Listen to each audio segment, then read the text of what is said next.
بسم اللہ الرحمن الرحیم. ناظرین، آج ہم موجود ہیں رائل گروپ آف کمپنیز کے جنرل مینیجر محمد رمضان بھٹی صاحب کے پاس.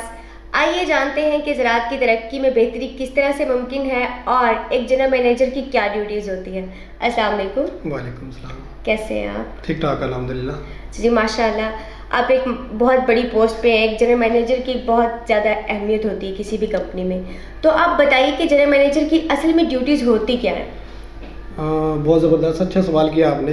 جنرل مینیجر کی جو پوسٹ ہے وہ کسی بھی ادارے کے لیے ایک کی پوسٹ ہوتی ہے، جس میں جنرل مینیجر کو تمام جو کمپنی کے سیگمنٹس ہیں، جس میں پروڈکٹ کی ارینجمنٹ، پروڈکٹ کی تیاری اور اس کی مارکیٹنگ اور اپنی پوری جو ٹیم ہے اس کو ساتھ لے کے جنرل مینیجر کو چلنا ہوتا ہے. تو اس کا جو جنرل مینیجر نے جو کمپنی کے اندر انوائرمنٹ کریٹ کیا ہوتا ہے اس کے اوپر کمپنی کی جو گروتھ ہے وہ ڈیپینڈ کرتی ہے. اگر جنرل مینیجر کا رویہ، جنرل مینیجر اگر ایڈوانس پلاننگ کرے گا 3 مہینے 4 مہینے کی اور پروڈکٹ کی ارینجمنٹ کرے گا اور اپنی مارکیٹ کو ساتھ لے کے چلے گا تو اس جو کمپنی کی گروتھ ہے وہ بہت بہتر ہوتی ہے اور کمپنی چند دنوں میں ہی ترقی کر جاتی ہے. تو جنرل مینیجر کی جو پوسٹ ہے کسی بھی ادارے کے لیے انتہائی اہمیت کی حامل ہوتی ہے. جی ماشاء اللہ. کہ مطلب ایک ٹیم کو پوری کو لے کے چلنا اس کے ذمہ ہوتا ہے کہ وہ ایک پلاننگ کے تحت چلے گا تو پوری ٹیم جو ہے ویسی ہی ایکٹیو ہوگی جیسا جنرل مینیجر ہوگا.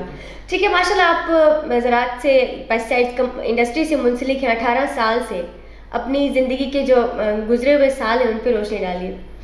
میں نے 2002 میں اپنے کیریئر کا آغاز الدین گروپ آف کمپنیز کی ایک کمپنی واربل پرائیویٹ لمیٹڈ کے سے کیا اور اس کے بعد اس کے مختلف پوسٹ کے اوپر کام کرتے ہوئے میں نے 2016 میں واربل feeds Uddin group of companies کی ایک کمپنی تھی اس کو نیشنل لیول پہ جوائن کیا. اور ان تمام سیکٹرز میں میری جو خواہش ہوتی تھی، کوشش ہوتی تھی کہ میں اپنے کسان بھائیوں کے لیے کچھ نہ کچھ کر سکوں اور اسی شوق اور اسی جذبے نے مجھے اس کوشش کے گامزن رکھا اور الحمدللہ اب میں مختلف جو مراحل طے کرتے ہوئے رائل ایگرو سروسز میں ایسے جنرل مینیجر اپنی ڈیوٹیز سر انجام دے رہا ہوں. یہاں بھی میری یہی خواہش ہے کہ میں اپنے کسان بھائیوں کو اچھی سے اچھی اور اعلیٰ سے اعلیٰ کوالٹی کی پروڈکٹ انتہائی مناسب قیمت پر مہیا کروں تاکہ پاکستان ترقی کر سکے اور اس میں ہمارا بھی کردار ہو. اچھا جی، زراعت اور زمیندار کے حالات آپ کیا سمجھتے ہیں کس طرح سے بہتر ہو سکتے ہیں؟ اصل میں ہمارا جو ملک ہے بیسیکلی ایک ایگریکلچر ملک ہے، لیکن حکومت کی جو پالیسیز ہیں اور حکومت کی جو انٹینشن ہے وہ زراعت کی طرف کبھی بھی نہیں رہی. لیکن ان چند سالوں میں 2 سالوں کے اندر جو زراعت میں ایک تبدیلی آئی ہے یہ ہوا ہے کہ جب سے انڈیا کے ساتھ ٹریڈ بند ہوئی ہے تو پاکستان میں جو کراپس ہیں سوائے کاٹن کے باقی تمام کراپس نے ایکسٹراڈنری پلے کیا ہے. تمام کراپس کے جو ریٹ ہیں وہ کاشتکار کو بہت اچھے ملے ہیں اور پیداوار بھی اچھی ہوئی ہے. کپاس اس وجہ سے متاثر ہوئی ہے کہ موسمی حالات فیوریبل نہیں تھے جس وجہ سے کپاس کی وہ جو ایکسپیکٹڈ پیداوار تھی وہ حاصل نہیں ہوئی. تو ادروائز انڈیا کے ساتھ جب سے ٹریڈ بند ہوئی ہے تو جو ویجیٹیبلز کے ہمارے فارمرز ہیں اور میز کے باقی جتنے بھی فارمرز ہیں تو لوکل لیول پر جو ہماری پروڈکٹ کی ڈیمانڈ ہے وہ بہت بہتر ہوئی ہے اور کاشتکار بہت زیادہ خوشحال ہوئے ہیں. ابھی ہم نے KPK میں بھی وزٹ کیا ہوا تھا. وہاں پہ جو ٹماٹر کا جو کاشتکار کو بہت اچھا ریٹ ملا ہے، بہت خوشحال ہیں کاشتکار. تو کیونکہ میکسیمم جو ٹریڈ انڈیا کے ساتھ ہوتی تھی، انڈیا کے ساتھ ٹریڈ بند ہونے کی وجہ سے ہمارے کاشتکار کے اندر خوشحالی آئی ہے. اب گندم کا ریٹ بھی بہتر ہے. تو اگر ہمارے کاشتکار بھائی جدید ٹیکنالوجی کو اپنائیں، اچھے سیڈز کو اپنائیں اور جو چیز کاشت کر رہے ہیں اس کے مکمل معلومات رکھیں تو ان کے جو حالات ہیں بہتر ہو سکتے ہیں اور ہمارا جو ملک ہے وہ ترقی کر سکتا ہے. کیونکہ ہمارا بیسیکلی جو ملک ہے وہ ایگریکلچر کنٹری ہے اور اگر ہم زراعت کو توجہ دیں گے تو ہمارے جو تمام زندگی کے شعبہ جات ہیں تو اس میں خوشحالی آئے گی، پاکستان بھی ترقی کر جائے گا. اصل لب لباب اس بات کی یہ ہے نا کہ کسان کو ایجوکیٹ ہونے کی ضرورت ہے کہ نیو ٹیکنالوجیز کو استعمال کر کے ہم اپنی زراعت کو زیادہ ترقی کی طرف کیسے لے کے جا سکتے ہیں. اچھا، حکومت کی اب آپ بات کر رہے تھے تو میں یہی پوچھنا چاہوں گی کہ آپ کے خیال میں حکومت کو ایسے کون سے اقدامات کرنے چاہیے جو زراعت اور کسان کی خوشحالی کے لیے بہتر ہو؟ ایکچولی حکومت کام تو کرنا چاہتی ہے لیکن ڈائریکشنز حکومت کی صحیح نہیں ہوتی. اس میں پالیسیز ایسی بنائی جاتی ہیں یا ایسے لوگ انوالو ہوتے ہیں جن کا زراعت کے ساتھ تعلق ہی نہیں ہوتا. جیسے دیکھیں کہ گورنمنٹ بہت زیادہ سبسڈائز کر رہی ہے چیزوں کو, جیسے پوٹاش کے اوپر, ڈی اے پی کے اوپر, مختلف پروڈکٹ کے اوپر, ایگریکلچر مشینری کے اوپر جو سبسڈی دی جاتی ہے, لیکن وہ پراپر جو ہمارا فارمر ہے اس تک نہیں پہنچ پاتی, جس کی وجہ سے اس کو رزلٹ نہیں ملتے. حکومت کا بھی جو زر مبادلہ ہے وہ بھی ضیاع ہوتا ہے, اور وہ جو حکومت چیزیں گورنمنٹ کسانوں کو دینا چاہتی ہے وہ بھی پراپر جگہ پہ نہیں پہنچ پاتی, جس کی وجہ سے وہ ایک گیپ کریٹ ہو جاتا ہے. تو وہ جو خوشحالی کا جو ایک چیپٹر ہے وہ کلوز ہو جاتا ہے, وہ نہیں آ پاتا. تو اس میں پرائیویٹ سیکٹر بھی بہت زیادہ کردار ادا کر رہا ہے. میں سمجھتا ہوں کہ اس وقت جو ترقی ہے کاشتکار کی, تو اس میں پرائیویٹ سیکٹر کا بہت زیادہ رول ہے. تو پرائیویٹ سیکٹر سے وابستہ جتنے بھی لوگ ہیں وہ بہت زیادہ ایکٹیویٹیز کر کے, بہت زیادہ محنت کر کے, کیونکہ وہ اپنے بزنس کے ساتھ چیزیں ان کو ریلیٹ کرتے ہیں, تو وہ فارمر کو جو ٹیکنالوجی ہے وہ پہنچانے کی بھرپور کوشش کرتے ہیں, تو جس کی وجہ سے ان کا بزنس بھی اچھا ہوتا ہے اور کاشتکار کی بھی بہتری آتی ہے. تو گورنمنٹ بھی اگر اس طرح کی ایکٹیویٹیز کرے تو ان کو بہتر کیا جا سکتا ہے. بالکل. اچھا دیکھیں, بہت سے ملک ایسے ہیں جہاں پہ کاشت کے لیے زمین ہی کم پڑ جاتی ہے. ہمارے ہاں زمین کی بھی فراوانی ہے, ہمارے ہاں آب و ہوا بہت سی جگہوں سے بہتر ہے. پاکستان کی کاٹن کا ایک نام جانا جاتا تھا پوری دنیا میں. تو آپ کو نہیں لگتا کہ مطلب اس سائڈ پہ اگر پنجاب ایریا کم ہو رہا ہے تو بلوچستان سائڈ پہ اس کی جو ہے کاشت اس کو ڈیولپ کیا جائے؟ آپ کیا سمجھتے ہیں کہ کیا اس بارے میں سوچا جا سکتا ہے؟ بالکل, بہت اچھا سوال کیا آپ نے.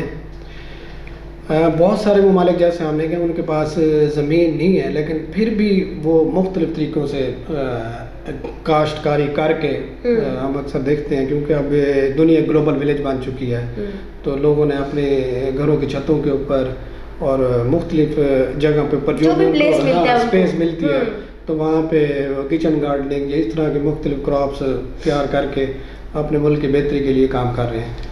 لیکن ہمارا جو المیہ یہ ہے کہ ہمارا جو مین ہے وہ لیک آف ایجوکیشن اور جو پراپر ٹیکنالوجی ہے وہ فارمر تک نہیں پہنچ پاتی. تو اس وجہ سے جو ہمارا ملک ہے وہ ترقی نہیں کر پا رہا. ابھی دیکھیں جس طرح اپنے کاٹن کی بات کی, جو کاٹن ہے ہماری کرائسس میں جا رہی ہے, اس کی مین وجہ یہ بھی ہے کہ ہم نے اپنا جو انوائرمنٹ ہے اس کو ڈسٹرب کیا ہوا ہے. جیسے دیکھیں کہ جو یہ ڈراؤٹ پودا ہے اس کو نا بھی ڈرائی ماحول پسند ہے, لیکن ہم نے اپنے ہی وہ سسٹم کو ڈسٹرب کیا ہوا ہے. جہاں کاٹن کاشت ہوتی ہے ہم نے کاٹن کے ساتھ ساتھ رائس بھی لگا رکھے ہیں, ہم نے کاٹن کے ساتھ ساتھ مکئی بھی کاشت کی ہوئی ہے, ہم نے کاٹن کے ساتھ ساتھ گنا بھی کاشت کیا ہوا ہے, جس کی وجہ سے جو ہمارا ایکو سسٹم ہے یا ماحول ہے وہ ڈسٹرب ہوتا ہے, اس میں نمی پیدا ہو جاتی ہے. نمی پیدا ہونے کی وجہ سے ہم جو کاٹن ہے اس سے پیداوار حاصل نہیں کر پاتے. اس سال یہ دیکھنے میں ہے کہ بلوچستان میں ہماری جو کاٹن کی پروڈکشن ہے وہ بہت بہتر رہی ہے. اس کی وجہ یہی تھی کہ وہاں پہ وہ ڈرائی ماحول تھا اور کاٹن ہی کاشت تھی, اس میں انٹر کراپنگ نہیں تھی یا کراپ کو انہوں نے مکس نہیں کیا ہوا تھا, تو جس کی وجہ سے وہاں پہ پیداوار اچھی آئی ہے. یہاں پہ جو کاٹن ہے وہ اسی وجہ سے ریورس جا رہی ہے کہ ہم نے جو اپنا ماحول ہے اس کو ڈسٹرب کیا ہوا ہے, اسی وجہ سے جو کاٹن کی ہم پیداوار پراپر طریقے سے حاصل نہیں کر پا رہے. دراصل یہ حکومتی لیول پہ کیسی منصوبہ بندی کی ضرورت ہے کہ جس جگہ پہ حالات یا آب و ہوا سازگار ہے وہاں پہ ہی ایسی پالیسی بنائی جائے. اگر بلوچستان میں انہیں نمی کم ملتی ہے تو وہاں پہ کاٹن کی کاشت کی طرف توجہ دی جائے, یا یہاں پہ جس کاشت جو ہو سکتی ہے اس پہ توجہ دی جائے. بالکل یہ منصوبہ بندی کے ساتھ یہ ساری چیزیں ہو جائیں گی. اچھا یہ بتائیے کہ زراعت کی ترقی میں ڈیمز کا کیا کردار ہے؟ ڈیمز کا انتہائی اہم کردار ہے. ڈیمز پاکستان کی زراعت میں ریڑھ کی ہڈی کی حیثیت رکھتے ہیں.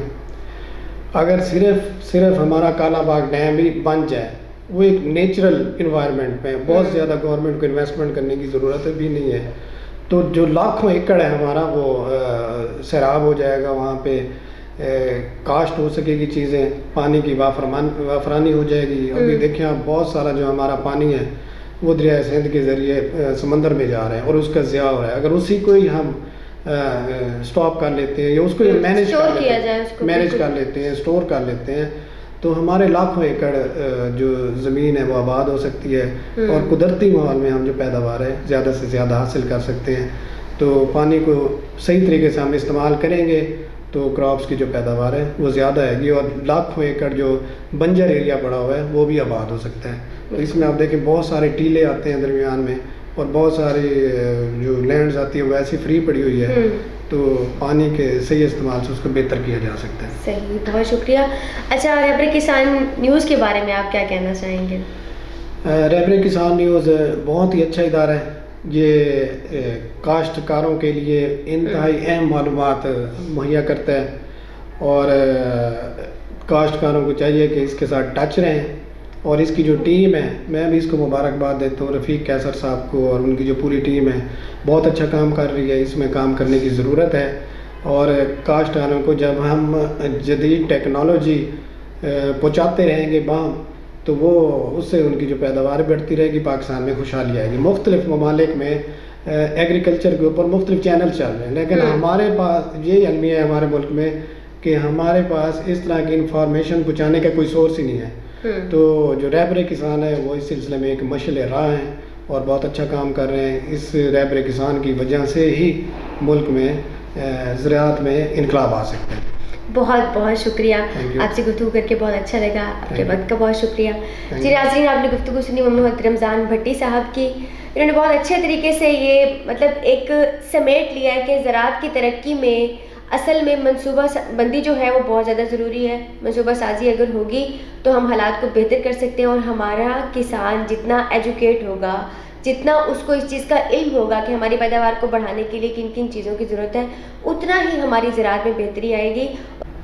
ناظرین, اسی کے ساتھ مجھے دیجیے اجازت. آپ سے ملاقات ہوتی رہے گی, تب تک کے لیے اللہ حافظ.